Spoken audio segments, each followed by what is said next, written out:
بریم برای درست کردن شیرینی معروف و محبوب لاهیجانی میانپر برنجی گردویی. قبل از اینکه خمیر رو درست کنیم زعفرونش آماده میکنیم. گلاب رو به همراه زعفرونی که خوب سوندیم و حریر شده اضافه میکنیم به گلاب و مخلوطش میکنیم. درش رو میذاریم، نیم ساعت استراحت میدیم تا خوب رنگ باز کنه. هر چقدر زعفرونتون خوب ساییده شده باشه، حریر شده باشه، سریعتر رنگ پس میده. بعد از اینکه خوب رنگ باز کرد، حالا نوبت اضافه کردن رنگ پودری زعفرانیه. عزیزان این زعفران نیست، رنگ پودریه که تکمیل کننده رنگ زعفرانه که دقیقا رنگ خود زعفرانو داره. حالا اینو روازم قنادی‌ها دارن، اگه پیدا نکردین یا نداشتید میتونید دست و دلبازانه از خود زعفران استفاده کنید. اینم اجازه میدیم که بمونه، بعد خمیر رو درست میکنیم. حالا ترکیب روغن جامد و روغن صاف قنادی یا کره رو به همراه پودر قند الک شده هم میزنیم با سری پارویی همزن. بین کار دورگیری کنید تا یک دست هم بخوره. تا جایی هم میزنید که حالت کرمی و خامه‌ای بشه و روغنتون رنگ باز کنه. به این صورت. حالا زرده تخم مرغ، پودر هل و زعفرون دم کرده به همراه رنگ پودری رو اضافه میکنین. فقط مخلوط میکنین در حد کم نه زیاد.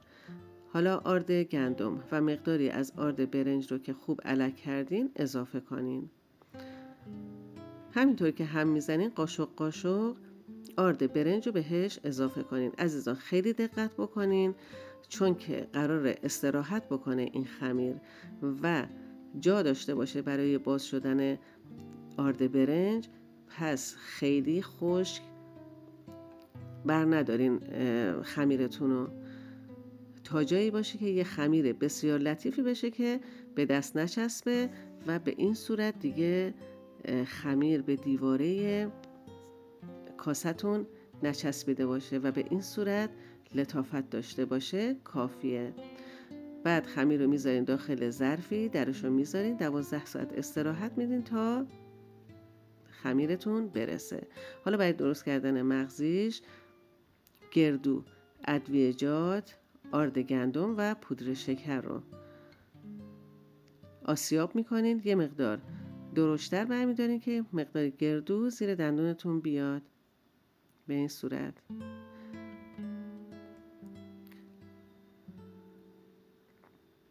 حالا برای باز کردن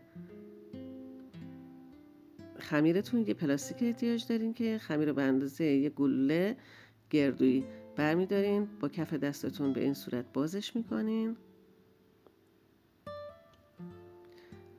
برای قالب زدنش باید لیوان یا کاترتون به اندازه دهنه قالبتون باشه. به این صورت داخلش رو پر کنین. عزیزان خیلی نباید پر کنین چون وقتی که میبندین میاد به لبه میرسه و لبه ها به هم خوب نمیچسبه. پس دقت کنین از یه حدی بیشتر نمیتونین شما مواد داخل شیرینیتون بزنین. به این صورت خط میندازین با لبه قاشق. حالا این روش دست پیچیدن دستیشه، من حرفی نمیزنم، شما دقت کنین.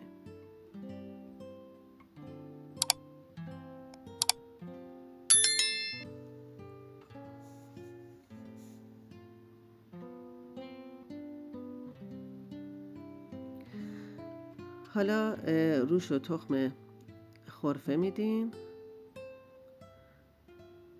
به این صورت.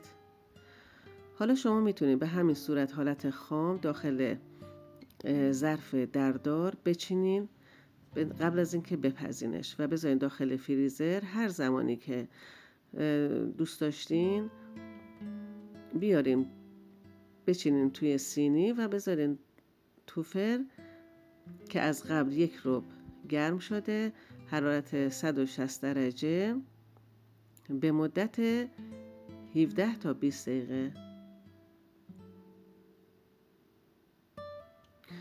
اینم بعد از پخت نباید خیلی رنگ عوض کنه، فقط کمی زیرش طلایی بشه. اینم از شیرینی میان پر لذیذمون. نوش جان.